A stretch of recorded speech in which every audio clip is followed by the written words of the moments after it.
Salve, camaradas! Tudo bem? O tema do vídeo de hoje é: o brasileiro não é liberal.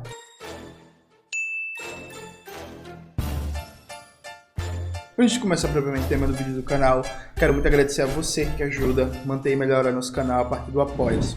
Seu apoio é fundamental para a gente continuar o nosso trabalho. Nota, saiu Pesquisa Quest. E a Pesquisa Quest, o elemento mais divulgado é que o presidente Lula aumentou em 4 pontos a sua popularidade. E aí depois, em outro momento, a gente faz um debate aqui sobre esse crescimento da popularidade. Qual é a explicação para ele. Inclusive, eu vou até esperar a próxima pesquisa para ver se isso é uma tendência ou é um ponto fora da curva. Mas essa pesquisa Quest é fantástico, né? Porque mostrou mais uma vez, veja, a polarização no Brasil, a polarização eleitoral entre bolsonaristas e petistas, é uma polarização eleitoral. Não é profunda, não é enraizada na dinâmica de classes brasileira. Ela é profundamente eleitoral e aí acaba se refletindo de maneira superficial no tecido sociológico brasileiro. Mas se você muda a lógica do debate político, a lógica de interpelação das pessoas... Jones, interpelação é uma palavra difícil. É bom que aprenda uma palavra nova, né, gente? Mas vamos lá, se você muda a lógica de abordagem das pessoas, você percebe que essa polarização entre bolsonaristas e petistas não se reflete tanto, né? O brasileiro médio, trabalhador, trabalhadora, ele não é liberal. Ele não é liberal. Ah, Jones, mas vem crescendo muito, ideologia de empreendedorismo, de não sei o que, vem crescendo pra caralho. E mesmo assim, o trabalhador médio continua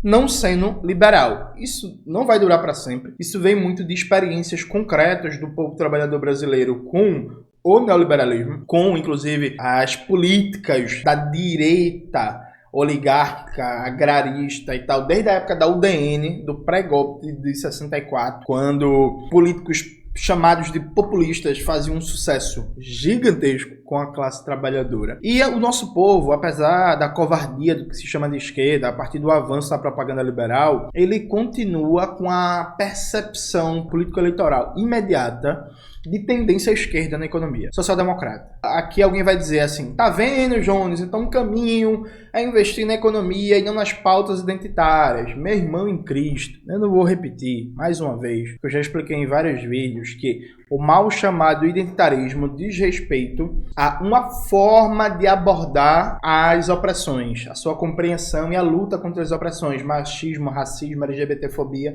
e etc. Eu sou um crítico das abordagens liberais, pós-modernas, reacionárias, identitárias, mas eu defendo uma abordagem crítica, revolucionária da luta contra as opressões. Então é pauta do movimento negro, por exemplo, uma política de pleno emprego. É pauta do movimento feminista, por exemplo, a universalização dos serviços públicos, entre eles o serviço de creches e uma escola digna de tempo integral para todas as crianças e adolescentes no Brasil. Não só do movimento feminista, né, gente? Mas assim, citando especificidades, né? É pauta também, por exemplo, do movimento LGBT, uma política de cultura universalista, pública, que garanta uma produção cultural em que haja espaço para a gente combater valores de opressão, de discriminação, de ódio a gays, lésbicas, trans e etc. E a gente só consegue fazer isso a partir de uma dinâmica pública. For depender do mercado, viu? Esse negócio não vai andar nunca, etc,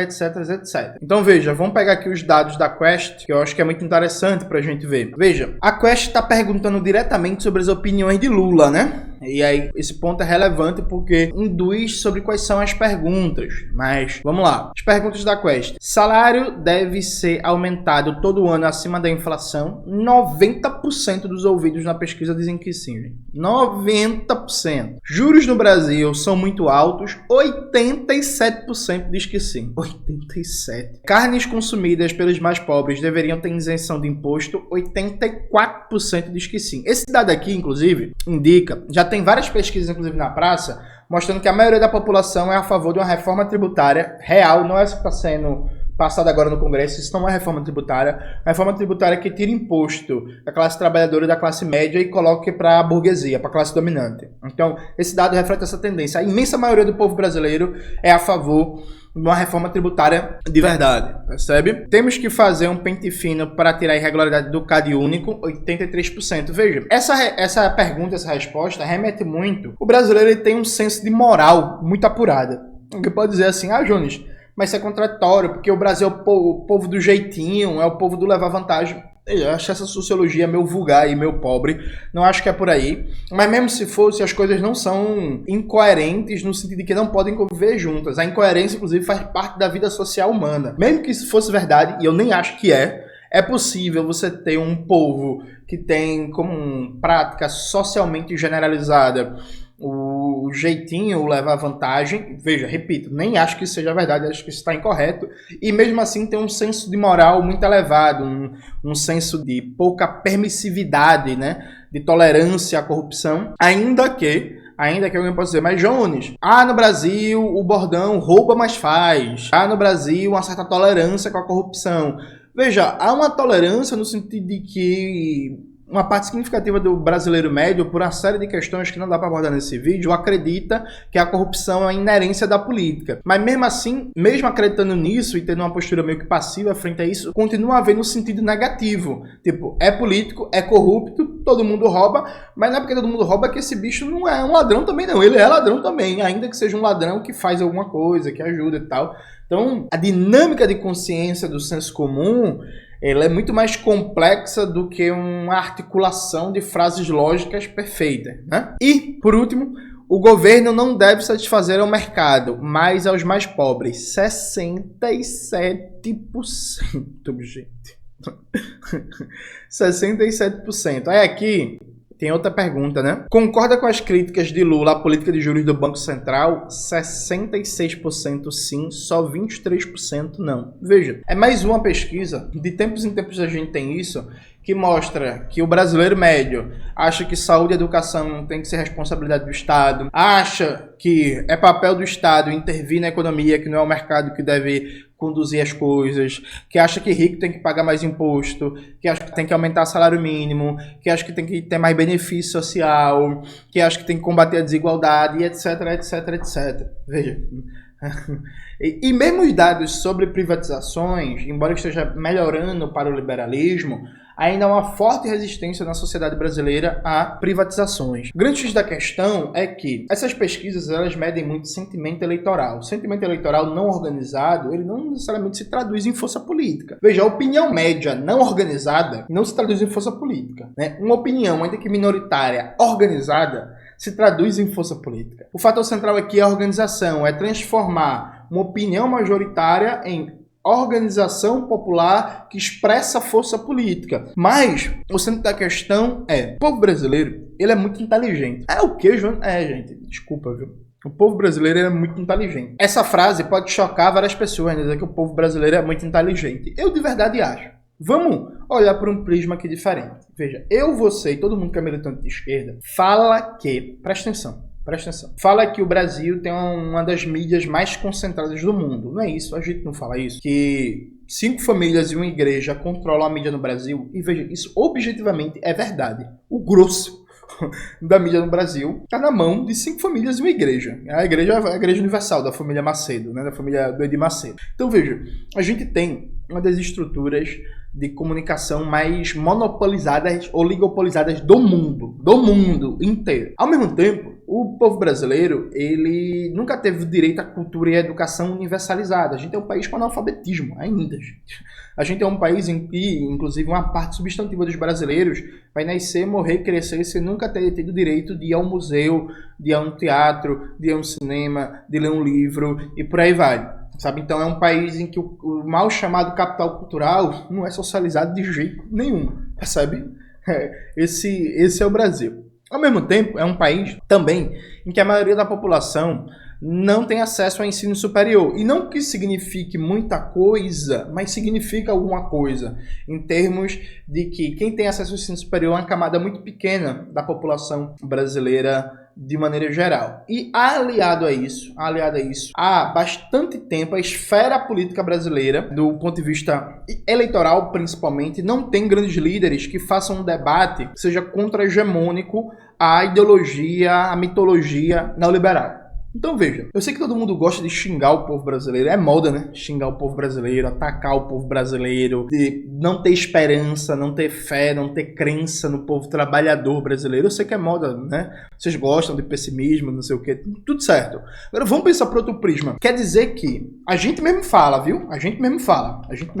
Veja, a gente tem um dos mercados de comunicação mais concentrados do mundo, a gente tem a maioria do povo sem acesso ao básico de cultura, de educação formal, de ensino superior, a gente tem ainda analfabetismo pra caramba, a gente tem pouquíssimas lideranças políticas fazendo um debate crítico ao programa neoliberal, a gente tem uma expansão de igrejas evangélicas neopentecostais, muitas delas alinhadas ao programa neoliberal, e mesmo assim, presta atenção, e mesmo assim, a maioria do povo brasileiro, quando questionado, quando interpelado em pesquisas eleitorais, ainda continua expressando opiniões contrárias a pontos fundamentais do programa neoliberal. É ou não é um povo inteligente? Eu acho que é. Eu acho que é uma sagacidade, né? Uma coisa que é, a despeito de a mídia burguesa falar dia sim, dia não também, manhã, tarde e noite, que tem que privatizar tudo, tem que desregulamentar tudo e tem que jogar tudo na mão do mercado privado, a maioria do povo não acredita nisso ainda. Percebe? A gente mesmo chama, veja, você vai nos debates dos economistas críticos, marxistas, progressistas, a gente chama, né, de pensamento único, né, hegemonia neoliberal do pensamento único, que não aparece nada diferente, por exemplo, para o grande público. E mesmo assim, quando você pergunta, voltando aqui, ó, quando você pergunta, o salário deve todo ano ser aumentado acima da inflação, 90% dizem que sim. Tipo, 87% diz que os juros são muito altos no Brasil. Todo dia a mídia burguesa está justificando os juros altos, dizendo que é culpa de gasto do governo, que está gastando demais da dívida pública. Então, veja, isso é uma sagacidade. Vamos deixar de querer odiar o povo brasileiro e vamos olhar para outro prisma. É ou não fantástico que a gente não tem uma televisão de esquerda, não tem uma rede de rádio de esquerda? Talvez o maior veículo de esquerda de circulação seja a Carta Capital, assim, em termos de tamanho, de escala e tal, mas não tem um grande jornal de circulação de esquerda. E aí eu sei que tem jornal de esquerda, eu conheço a Verdade, eu conheço a Nova Democracia, mas não se compara em termos de circulação com a Folha de São Paulo, com o Estadão e por aí vai. Então, assim, a gente tem poucas lideranças políticas fazendo um debate público popular, no dia a dia da população e tal, e mesmo assim a maioria do nosso povo continua sendo contra aspectos centrais do dogma neoliberal. Por que isso não se traduz nas eleições? A meu ver, falta, primeiro, organização popular, que é a organização popular que dá a base para transformar a opinião majoritária difusa em força política. Falta organização popular e, conectada à organização popular, assumir de frente o combate os interesses da classe dominante, inclusive na esfera eleitoral. Porque não adianta ter a organização popular e essa organização popular, quando vai lançar candidato, o candidato assumir o discurso de genro ideal e mudar todo, né? Mudar todo o seu perfil e tal, ficar moderado, ficar do diálogo, quer conversar com comandante de exército, quer conversar com empresário, quer conversar com pastor ladrão, quer conversar com não sei quem, né? Ignora a radicalidade que é pedida de maneira difusa e não organizada pela classe trabalhadora, percebe? Organização popular, transformando a opinião difusa em força política para, a partir daí, transformar isso em resultado eleitoral. Veja, o povo brasileiro continua dando uma chance muito boa para o que se chama de esquerda. Ele continua com tendências majoritariamente, presta atenção, nacionalistas, pró-soberania nacional. Ele continua com tendências majoritariamente de esquerda no debate econômico. Ele continua com tendências majoritárias de apoio a fortalecimento de políticas públicas, de serviços públicos, e ele ainda tem um espírito coletivo, de solidariedade. Ainda tem. A extrema-direita não conseguiu destruir isso. Mais de 30 anos de neoliberalismo não conseguiu destruir isso. Essa oportunidade histórica que o povo brasileiro dá pra gente, talvez não dure pra sempre. Mas assim, eu não sou do tipo que... Primeiro que eu nunca ataco o povo, né? Que eu sou leninista e esse negócio de ficar atacando o povo, pra mim, né? Pra mim, esse negócio de ficar atacando o povo é coisa de pequeno burguês otário, né? Que quer trocar o povo. Quer um povo novo para fazer um Brasil diferente, né? Pra mim, se a gente não tem hegemonia na classe trabalhadora, o erro é nosso, não da classe trabalhadora. O erro é sempre das organizações dos militantes, não do povo. Esse é princípio pra mim, porque eu sou leninista, né? porque eu sou leninista. Mas veja, a despeito disso, eu acho que a gente precisa entender que o povo trabalhador, ele segue contra ventos e marés, contra todo o poder da mídia burguesa, contra toda a dominância da extrema-direita na internet. Ele segue ainda com um senso comum tendencialmente de esquerda. Segue ainda. Vamos ver se a gente não aproveita essa oportunidade, quanto tempo isso vai durar. É isso, galera. Espero que vocês tenham gostado do vídeo de hoje do canal. Não se esqueça de se inscrever no canal, ativar o sininho, compartilhar esse vídeo e tudo isso que vocês já sabem. Não se esqueça também de entrar na nossa lista de Zap Zap. A gente tem uma lista de Zap Zap e lá não tem mentira, só tem verdade, só coisa boa, só coisa de qualidade. Então entra na nossa lista de Zap Zap, pega todo o conteúdo que a gente produz e recomenda. Tá aparecendo aqui o QR Code na tela do vídeo e o link da nossa lista de transmissão no Zap tá na descrição do vídeo. Um beijo e bom vídeo para vocês.